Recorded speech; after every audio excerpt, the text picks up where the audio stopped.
Welcome viewers, প্রতিদিনের মতো আজও চলে এসেছি আমার লাঞ্চের থালি নিয়ে। আজকে লাঞ্চে নিয়েছি সাদা ভাত, নিয়েছি শসা ও পেঁয়াজ স্যালাড হিসেবে। প্রথম পাতে খাওয়ার জন্য নিয়েছি নিম চাল কুমড়ো শুক্তো, যেটা আমি নিম পাতা ভেজে তৈরি করেছি। কড়াইয়ে তেল দিয়ে প্রথমে নিম পাতাগুলো ভেজে তুলে নিয়ে ওই তেলের মধ্যে আমি 5 ফোড়ন দিয়ে কুচিয়ে রাখা চাল কুমড়ো দিয়ে নুন হলুদ দিয়ে ঢেকে দিয়েছি। এবার চাল কুমড়ো সেদ্ধ হয়ে গেলে ওর মধ্যে আমি একটু সর্ষে বাটা, স্বাদটাকে ব্যালেন্স করার জন্য অল্প চিনি ও ভেজে রাখা নিম পাতা দিয়ে আমি এটা তৈরি করেছি।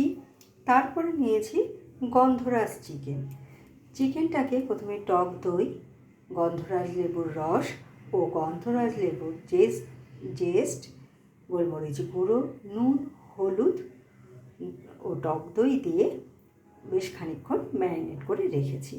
এবার কড়াইয়ে তেলে আমি প্রথমে গোটা গরম মশলা ফোড়ন দিয়ে ওর মধ্যে পেঁয়াজ কুচি ভাজা ভাজা করে আদা রসুন বাটা দিয়ে কষিয়ে ম্যারিনেট করা মাংসটা দিয়ে জিরের গুঁড়ো ধনের গুঁড়ো দিয়ে কষিয়ে ঢেকে ঢেকে মাংসটা সেদ্ধ করে নিয়েছি। মাংসটা প্রায় সেদ্ধ হয়ে গেলে ওর মধ্যে হালকা গরম জল আমি দিয়ে দিয়েছি।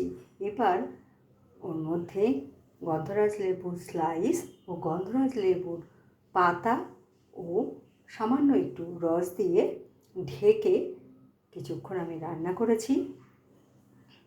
আর তারপরে নিয়েছি আমের টক, সর্ষে শুকনো লঙ্কা ফোড়ন দিয়ে, আর শেষ পাতে খাওয়ার জন্য নিয়েছি একটা লেডিকেনি। তো কেমন লাগলো আপনাদের আমার এই লাঞ্চের থালিটা? ভালো লাগলে লাইক, শেয়ার এবং সাবস্ক্রাইব করবেন আমার চ্যানেলকে। Thank you for watching.